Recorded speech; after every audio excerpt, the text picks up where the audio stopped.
mati ditagih pinjol. Perempuan itu duduk terpaku di sudut ruang lindap membisu.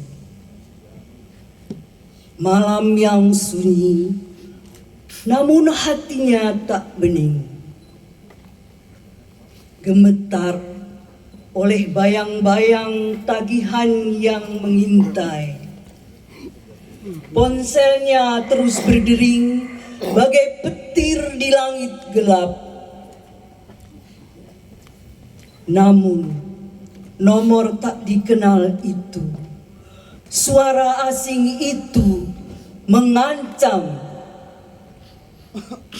Seakan-akan seluruh dinding ruang itu menyempit, mengurungnya dalam ketakutan yang pekat.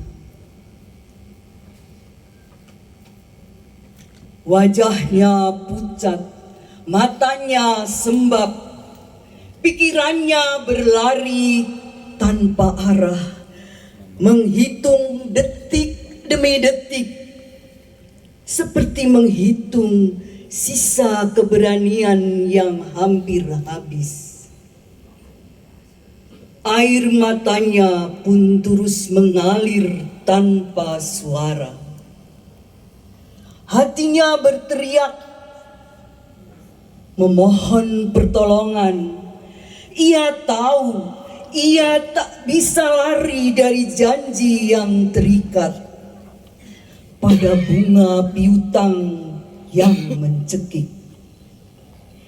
Di sudut ruang yang penuh bayang, perempuan itu menggenggam malam. Mimpi-mimpinya retak, terserak di antara harapan yang tak genap. Ia pernah punya angan yang membumbung tinggi, membangun rumah dari kepingan mimpi. Namun nasib bergurau begitu kejam, menyisakan beban di pundak yang diam.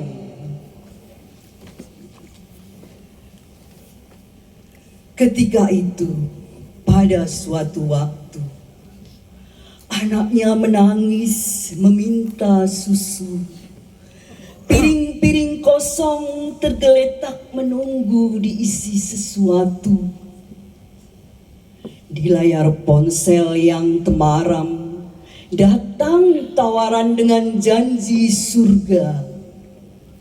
Cepat dan mudah, katanya lembut, menjulur tangan bagai sahabat. Tapi tangan itu menyimpan rantai yang membelit tubuh dengan utang tanpa batas. Bunga berbunga, bunga berbunga, janji berubah siksa. Perempuan itu jatuh ke jurang tanpa dasar. Ia hanya ingin hidup, ingin kuat, ingin hidup. Tapi sistem rakus telah merampas hakikat. Siapa yang salah? Siapa yang benar? Ia hanya mencari jalan keluar dalam kehidupan. Namun jerat pinjol seperti penjara, menjadikannya tahanan dunia fana. Kepada langit ia berteriak lantang, bebaskan aku dari utang yang perih. Berikan aku pekerjaan bukan jebakan, agar aku mampu bangkit bukan tenggelam. Di bawah langit redup berwarna abu, perempuan itu meletakkan mimpinya di seutas tali. Bukan pada pohon harapan, melainkan pada sebatang tiang. Dulu ia punya mimpi sebesar semesta, tapi kini hanya tersisa utang, utang, dan utang.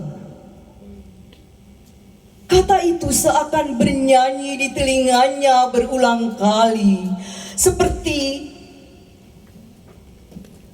hantu yang menakutinya tanpa belas kasihan. Pinjaman adalah benang emas yang dijanjikan menenun kebahagiaan. Siapa sangka ia berubah menjadi jerat yang ketat di dadanya. Angka-angka itu tak punya wajah, tak punya suara. Hanya teror di layar ponsel muncul setiap waktu. Mereka sangat kejam, bagai pedang tajam memotong leher.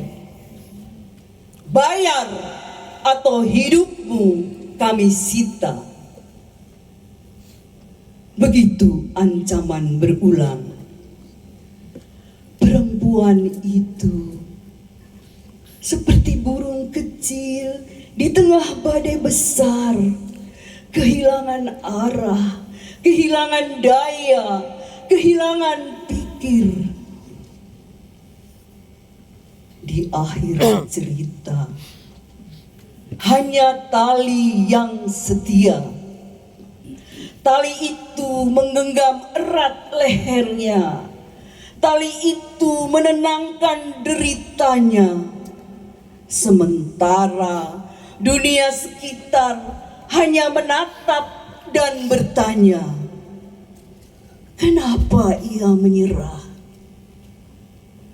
Padahal bukan ia yang menyerah.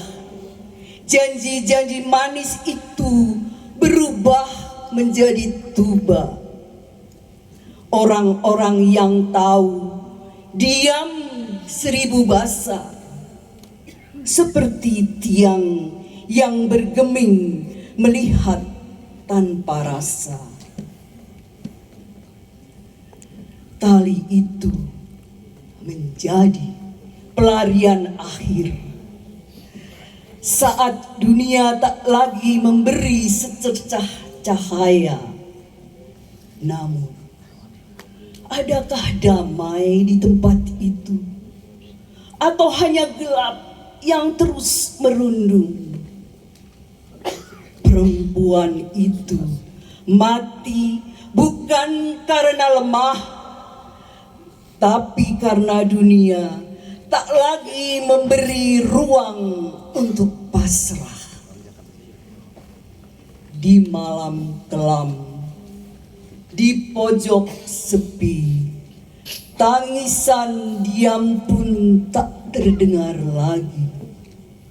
Di antara dinding, suara hati tertahan, melampai diri dalam kepedihan yang terpendam. Angin berbisik, membawa kabar nestapa. Apa yang tersisa selain keputusasaan yang melanda? Terima kasih.